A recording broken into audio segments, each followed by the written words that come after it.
Madame, Monsieur, bienvenue sur Gabon 24 dans le cadre de Parlons Climat en prélude à la COP28. Je reçois pour vous le professeur Alfred Gomanda. Il est le commissaire général au Centre national de recherche scientifique et technologique du Gabon. Professeur, merci d'avoir répondu à notre invitation. C'est moi qui vous remercie de m'avoir invité. Alors, les forêts jouent un rôle essentiel dans la régulation du climat et dans l'atténuation du réchauffement de la planète. Comment les forêts gabonaises peuvent-elles atténuer les effets du changement climatique? Écoutez, les forêts gabonaises absorbent chaque année un peu plus de 140 millions de tonnes de CO2. Le CO2, c'est le gaz à effet de serre qui est responsable du réchauffement de la planète. Et c'est un gaz qui est produit par nos activités lorsque nous utilisons des énergies fossiles. Quand je parle d'énergie fossile, c'est le pétrole, le charbon, ou lorsqu'on brûle du bois, eh bien, on émet dans l'atmosphère ce gaz-là. Donc, par le processus naturel de la photosynthèse, les plantes utilisent le CO2 comme leur aliment. Hein? Elles transforment ce gaz carbonique qui est dans l'atmosphère, l'absorbent via la feuille pour le transformer ensuite en bois, en fibres, qui nous sert ensuite à faire nos meubles, à construire. Donc, elles ont la capacité de capter tous les gaz à effet de serre que nous émettons dans l'atmosphère. Et comme notre pays a une superficie forestière importante, on estime qu'on a à peu près 89% de notre territoire est couvert de forêts, et que ces forêts sont très peu déforestées. Le taux de déforestation dans notre pays, c'est à peu près 0,01%, et qu'il n'y a pas de dégradation. Eh bien, les arbres, les très gros arbres qu'on a dans nos forêts, stockent, absorbent énormément de CO2. Et on sait aujourd'hui que c'est environ 140 millions de tonnes. Toutefois, on exploite aussi nos forêts un peu, quand même, pour nos besoins économiques. Et cette exploitation nous fait perdre environ 40 millions de tonnes. Donc, à la fin, nos forêts séquestrent 100 millions de tonnes de CO2 par an. Et c'est ça qui aide à réduire le réchauffement de la planète, parce qu'on sort de l'atmosphère des gaz qui sont responsables de ce réchauffement. Alors, professeur, pour faire une petite comparaison, 140 millions de tonnes par an, est-ce assez si on doit se comparer, par exemple, aux pays de l'Occident ou bien de l'Asie? Écoutez, la plupart des pays de l'Occident, ils sont émetteurs de gaz à effet de serre. Nous, on a un bilan négatif en termes de gaz à effet de serre. On capte plus de CO2 qu'on en émet. Donc, on ne peut pas se comparer avec les pays occidentaux. On peut peut-être se comparer avec certains pays tropicaux, le Brésil, la RDC, notre voisin à côté. Mais c'est des pays qui ont un taux de déforestation très élevé. Très élevé, en fait. Donc, le Gabon est un bon exemple en matière d'efforts de lutte contre le réchauffement de la planète. Alors, professeur, la réduction du couvert forestier dans le monde a augmenté en 2022 de 4%. L'une des raisons, c'est la déforestation. Pourquoi? Écoutez, la déforestation, pour vous donner une idée, peut-être pour illustrer la question, un peu plus d'1 milliard de personnes vivent dans les forêts tropicales. Je reste sur le domaine tropical. Et ces personnes ont besoin de vivre, ça veut dire utiliser les ressources de leur milieu pour pouvoir réaliser leurs besoins primaires, manger, se loger, etc. Donc, les populations sont obligées d'utiliser ces ressources naturelles pour pouvoir faire de l'agriculture. Si vous voulez faire une plantation, la seule chose qu'il faut faire, c'est de couper la forêt pour pouvoir planter ce que vous allez manger. C'est ça, une partie de la question de la déforestation. Mais une autre partie, c'est les industries. Si je prends le cas du Brésil, on sait que la déforestation est d'abord liée à l'agro-industrie au Brésil. Donc, la seule façon de limiter la déforestation, c'est de s'attaquer aux causes, réduire l'impact de l'agriculture. Sachant que les causes sont différentes d'un pays à un autre. Il faut les traiter spécifiquement d'un pays à un autre. On ne peut pas avoir les mêmes solutions pour tous les pays, ce n'est pas possible. La déforestation au Brésil n'a rien à voir, n'a pas les mêmes causes que la déforestation en RDC. Vous comprenez? Est-ce que ce n'est pas lié à l'agriculture intensive? L'agriculture intensive explique en partie, mais si on fait de l'agriculture intensive, on peut augmenter les rendements. Le plus important, c'est que les rendements qu'on a sur une superficie soient suffisamment élevés pour qu'on ne puisse pas augmenter les superficies cultivées, en fait. Donc, il y a des stratégies qu'on doit mettre en place pour pouvoir trouver des solutions à ce problème. Mais il est illusoire de penser que la déforestation va être nulle dans les prochaines années. Parce que les États auront besoin toujours de pouvoir utiliser leurs terres pour pouvoir faire leur développement économique. Si on veut les éviter de déforester, il faut qu'on leur donne des compensations en amont. Et c'est là, ça va être une des questions clés de la COP28 qui s'ouvre dans quelques semaines à Dubaï. Quel effort de financement on doit faire pour que les pays qui ont un taux de déforestation galopant, oui, comme je prends la RDC, perd à peu près 500 000 hectares par an. C'est énorme, 500 000 hectares par an. Notre pays, notre forêt, la forêt du Gabonais, c'est 23 millions d'hectares.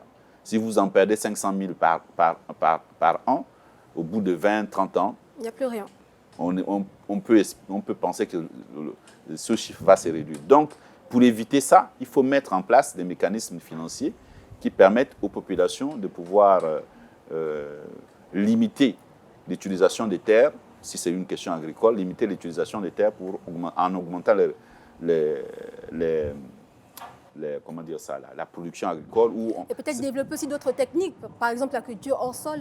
Par exemple, c'est des technologies qui existent aujourd'hui, mais qui nécessitent d'être popularisées dans nos communautés. Il y a aussi la question de l'énergie. Hein. Une partie de la déforestation en RDC s'explique par le fait que ce pays, les populations utilisent le charbon de bois, comme la source principale de cuisson. Donc, il faut être capable de leur demander de remplacer ou de leur donner les moyens. Des moyens, ça peut être technologique. Hein. On peut faire des fours solaires, on peut faire aussi du charbon de bois bio aussi. Voilà, exactement. On peut produire du gaz naturel sur place pour donner à ces populations du gaz au lieu qu'ils aient une pression énorme sur la ressource forestière en tant que bois de chauffe, en fait. Alors, professeur, on va revenir sur le cas du Gabon. Le Gabon est un exemple, que ce soit sur le continent et même à l'échelle internationale. Alors, qu'est-ce qui a fait du Gabon ce qu'il est aujourd'hui sur le plan environnemental? C'est notre politique. Laquelle?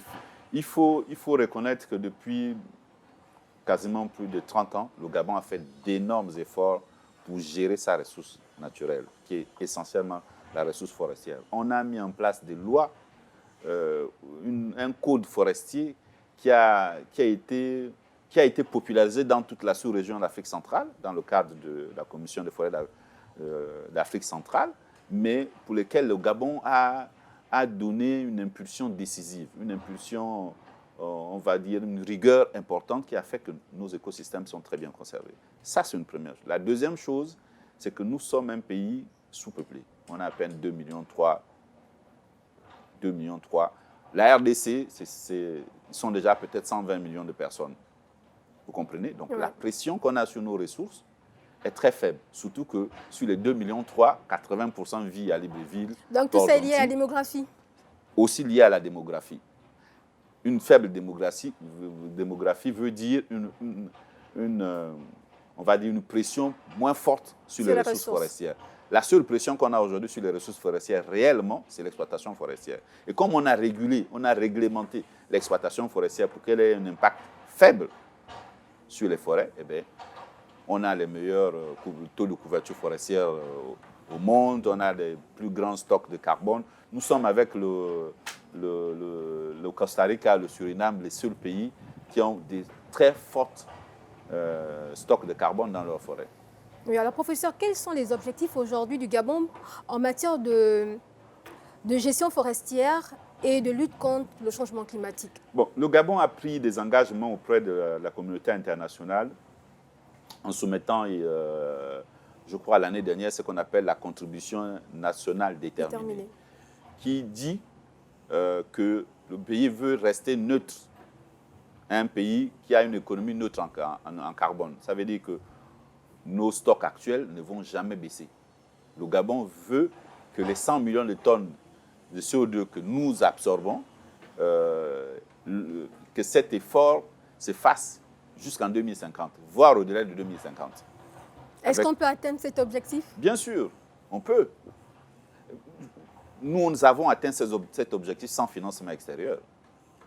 Depuis 2009, avec l'arrêt de l'exportation des grumes, avec l'augmentation, la pression, la limitation de l'exploitation illégale du bois, ça nous a permis d'obtenir les 100 millions de tonnes de CO2 que nos forêts stockent chaque année. Donc, de façon naturelle, si on garde cette courbe sur la gestion durable de nos ressources, on aura toujours les 100 millions de tonnes de CO2 qui seront stockées. Ça, c'est la base sur laquelle le Gabon s'est engagé.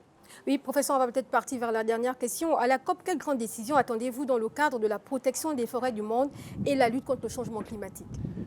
La question centrale de la future COP, je dirais il y a 3 éléments. Le premier, c'est la question des émissions.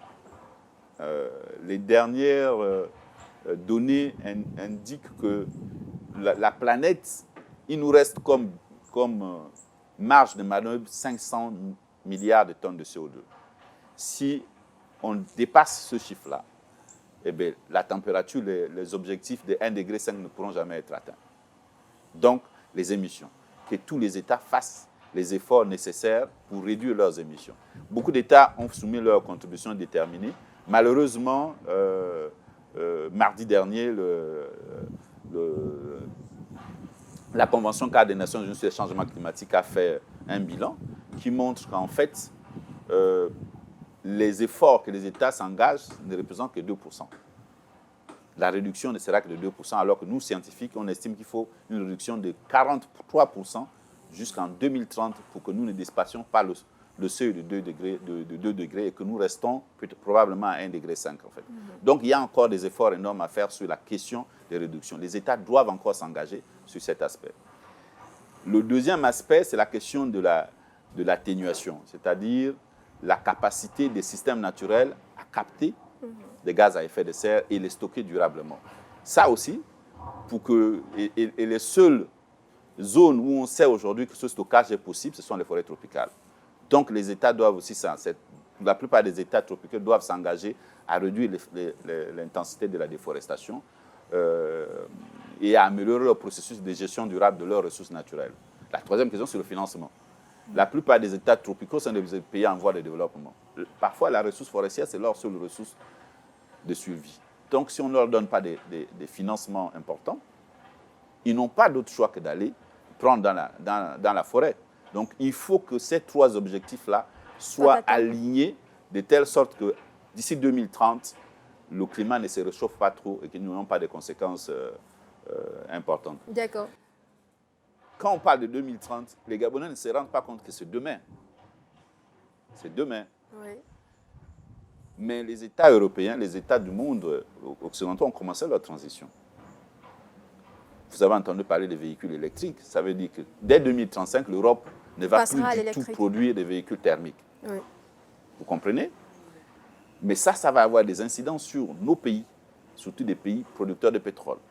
Donc, si nous ne transformons pas, nous ne commençons pas déjà à réfléchir sur notre transition économique, passer du tout pétrole à une économie qui va être focalisée sur l'utilisation rationnelle, efficace de nos ressources naturelles, en 2035, on risque d'avoir des crises des crises économiques. Mais professeur, on espère que cela ne va pas arriver. C'est sur ces mots du professeur Goumonda que prend fin cette émission Parlons Climat. Mesdames, Messieurs, merci d'avoir été des nôtres. À bientôt sur Gabon 24.